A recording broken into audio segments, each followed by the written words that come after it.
नमस्कार, उत्तराखंड समाचार में आपका स्वागत है। मैं कंचन नेगी। सबसे पहले मुख्य समाचार। विश्व पर्यावरण दिवस पर प्रधानमंत्री मोदी ने पौधा लगाकर एक पेड़ मां के नाम 2025 अभियान की करी शुरुआत। पर्यावरण की जिम्मेदारी के साथ साथ माताओं को आदर देने वाली एक अनूठी पहल।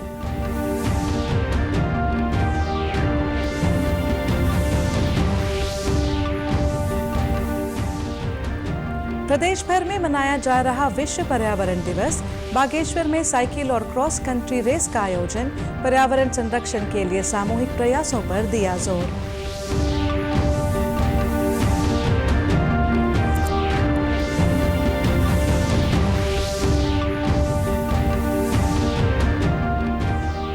और 14 और 15 जून को देहरादून में एग्री मित्रा 2025 महोत्सव का आयोजन। केंद्रीय कृषि मंत्री शिवराज सिंह चौहान करेंगे कार्यक्रम का उद्घाटन। राज्यपाल गुरमीत सिंह, मुख्यमंत्री पुष्कर सिंह धामी सहित विभिन्न राज्यों के कृषि मंत्री भी रहेंगे मौजूद। अब समाचार विस्तार से। प्रधानमंत्री नरेंद्र मोदी ने आज विश्व पर्यावरण दिवस के मौके पर पौधा लगाकर एक पेड़ मां के नाम 2025 अभियान की शुरुआत की। पिछले वर्ष विश्व पर्यावरण दिवस के अवसर पर प्रधानमंत्री ने इस अभियान की शुरुआत की थी, जो पर्यावरण की जिम्मेदारी के साथ साथ माताओं को आदर देने वाली एक अनूठी पहल है। आज प्रधानमंत्री द्वारा इसके दूसरे संस्करण की शुरुआत की गई है। इसके साथ ही प्रधानमंत्री नरेंद्र मोदी ने आज दिल्ली सरकार की सतत परिवहन पहल के तहत 200 इलेक्ट्रिक बसों को हरी झंडी दिखाई। इस मौके पर दिल्ली के उपराज्यपाल वीके सक्सेना, मुख्यमंत्री रेखा गुप्ता, केंद्रीय मंत्री भूपेंद्र यादव और दिल्ली के कैबिनेट मंत्री मनजिंदर सिंह सिरसा भी मौजूद रहे।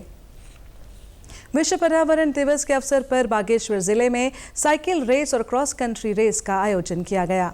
कार्यक्रम का उद्देश्य युवाओं में स्वास्थ्य के प्रति जागरूकता के साथ साथ पर्यावरण संरक्षण का संदेश देना था। कार्यक्रम की शुरुआत भागीरथी बाईपास से हुई। जिलाधिकारी आशीष भटगई ने हरी झंडी दिखाकर दोनों रेसों को रवाना किया। उन्होंने इस अवसर पर कहा कि पर्यावरण को बचाने के लिए हमें सामूहिक प्रयास करने होंगे और युवाओं को इस दिशा में सबसे आगे रहना चाहिए। उन्होंने सभी प्रतिभागियों को शुभकामनाएं देते हुए कहा कि इस प्रकार के आयोजनों से न केवल शारीरिक स्वास्थ्य सुधरता है, बल्कि सामाजिक और पर्यावरणीय चेतना भी बढ़ती है। आज विश्व पर्यावरण दिवस है, तो उसी के क्रम में यहाँ पर मैराथन दौड़ का आयोजन किया गया है। साथ ही साथ साइकिल रैली का भी आयोजन किया गया है, जिसमें काफ़ी सारे स्टूडेंट्स के द्वारा NSS NCC के पार्टिसिपेंट्स के द्वारा भी इसमें प्रतिभाग किया जा रहा है। और कई सारे और कार्यक्रम भी आज के दिन पे लाइन अप किए गए हैं। इसका उद्देश्य यही है कि पर्यावरण संरक्षण के संबंध में सभी लोगों को जागरूक करना है और इसमें समाज की जो सहभागिता है उसको सुनिश्चित करना है।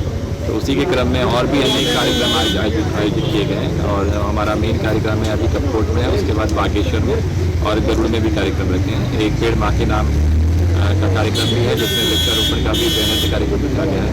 साथ ही साथ साफ सफाई का भी विशेष अभियान जो है चलाया जा रहा है, जिसमें समाज की सहभागिता के साथ बड़े स्तर पर कार्रवाई की जाएगी। और पॉलीथीन उन्मूलन के संबंध में भी जो हम लोगों ने वृहद प्लान तैयार किया है और उसके क्रम में कार्रवाई की जा रही है। प्रदेश में कृषि क्षेत्र को नई दिशा देने और किसानों को आधुनिक तकनीक व नवाचारों से जोड़ने के उद्देश्य से कृषि विभाग उत्तराखंड द्वारा एग्री मित्रा महोत्सव 2025 यानी agriculture millets international trade and revolution in agricultural advancement का आयोजन 14 और 15 जून को देहरादून के गढ़ी कैंट स्थित महिंद्रा ग्राउंड में किया जा रहा है।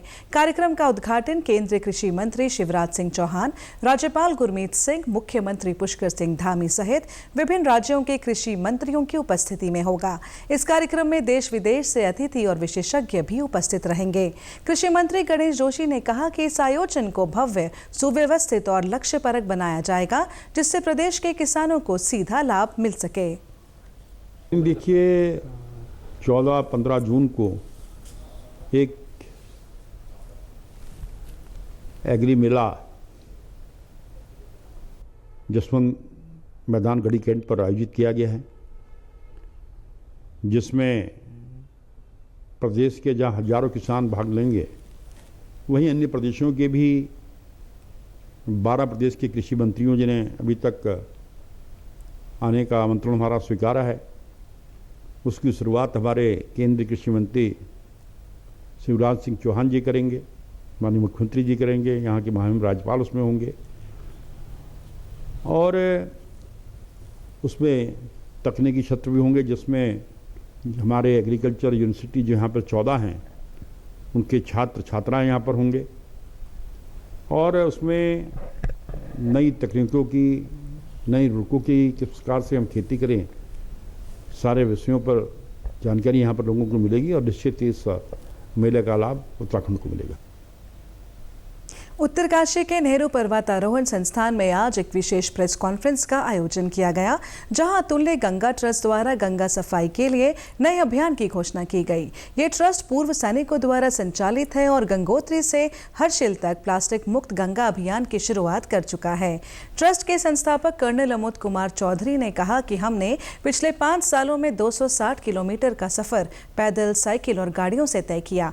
इस दौरान हमने गंगा में माइक्रोप्लास्टिक की गंभीर समस्या देखी। ये छोटे छोटे टुकड़े गंगा को सबसे ज्यादा प्रदूषित करते हैं। अब समय आ गया है कि हम मां गंगा को भी वही सम्मान दें जो हमने अपनी वर्दी को दिया। इसमें तीनों सेनाओं के रिटायर्ड ऑफिसर्स इसमें कार्यरत हैं। इससे पहले हम कई प्रोजेक्ट कर चुके हैं और हमने गंगा बेसन में पिछले 5 साल में 260 दिन पैदल चलकर, साइकिल पे चलकर, गाड़ियों पे चलकर हम गंगा बेसन में गंगा माँ के साथ हमने समय दिया, ताकि हम गंगा को पूर्ण रूप से समझ पाएँ। हमने उसमें बहुत समस्या पाई। हमने उसमें पोल्यूशन मैपिंग भी करी, IIT रोपड़ के साथ मिलकर पोल्यूशन मैपिंग भी करी। कोशिश है कि हम अपनी माँ गंगा की सेवा कर पाएँ और इसके लिए एक नेशनल कॉम्प्रिहेंसिव पॉलिसी बना पाएँ, ताकि ये जो 5 प्रदेशों से गंगा माँ गुजरती है, वहाँ पर एक तरह का उसके पास ट्रीटमेंट हो, एक ही तरह की सरकारों की नीयत हो। पूर्व सैनिकों ने कहा कि उन्होंने गंगा की सफाई को राष्ट्र सेवा का ही विस्तार माना है। अभियान की शुरुआत विश्व पर्यावरण दिवस के मौके पर की गई है। अभियान में स्थानीय लोगों की भागीदारी सुनिश्चित करने की अपील की गई है। ट्रस्ट ने केंद्र सरकार से अनुरोध किया है कि गंगा का नाम बदलकर गंगा मां किया जाए। हमने आज प्रण लिया है कि हम भारत सरकार से आह्वान करेंगे कि गंगा जी का नाम बदलकर गंगा माँ रखा जाए, ताकि हर व्यक्ति अपनी माँ की रक्षा करना चाहता है, तो हम उसका नाम ही बदलना चाहते हैं, और ताकि उससे हर व्यक्ति के अंदर एक संवेदना हो। और उम्मीद है, आशा करते हैं कि हम अपनी माँ को आगे आने वाले समय में, हमारी आगे की जनरेशन जो है, अपनी माँ को गंदा नहीं करेंगे। खेती को सिर्फ परंपरा नहीं, अब विज्ञान और तकनीक से जोड़ने का समय है। यही संदेश लेकर विकसित कृषि संकल्प अभियान आज उधम सिंह नगर जिले के ग्राम छतरपुर और मलसी तक पहुंचा। यहां किसानों के साथ विशेषज्ञों की खुलकर बातचीत हुई और उन्हें बताया गया कि कम जमीन में ज्यादा लाभ कैसे कमाया जाए। 29 मई से 12 जून तक चलने वाला ये अभियान कृषि की नई राहें दिखा रहा है। कृषि विज्ञान केंद्र, कृषि विभाग, पशुपालन, मत्स्य, गन्ना और हॉर्टिकल्चर विभाग के विशेषज्ञों ने आज किसानों को कीट प्रबंधन, रोग नियंत्रण, फसल विविधीकरण और एकीकृत कृषि प्रणाली की जानकारी दी। किसानों की समस्याएं भी सुनी गई और मौके पर समाधान दिए गए। कृषि विज्ञान केंद्र की प्रोफेसर डॉक्टर निर्मला भट्ट ने कहा कि हमने आज कीटों से बचाव, रोगों की पहचान और रोकथाम जैसे विषयों पर किसानों को जागरूक किया। सरकार की योजनाओं की जानकारी देने के लिए सभी विभाग साथ आए हैं। आज जो ये प्रोग्राम चल रहा है, इसमें कृषकों की विभिन्न समस्याएं हैं, जैसे उनकी फसलों में कीड़े लग जाते हैं, उनकी फसलों में बीमारियां लग जाती हैं, तथा इस प्रोग्राम में विभिन्न विभागों के लाइन डिपार्टमेंट्स के लोग भी उपस्थित हैं, जिनके द्वारा अपने विभागों के संबंधित योजनाएं कृषकों को बताई जा रही हैं। जिन योजनाओं से वो कई बार अवगत नहीं हो पाते हैं, तो उनके बारे में कृषकों को अवगत किया जा रहा है तथा कृषक इस प्रोग्राम से अधिक लाभ उठा रहे हैं।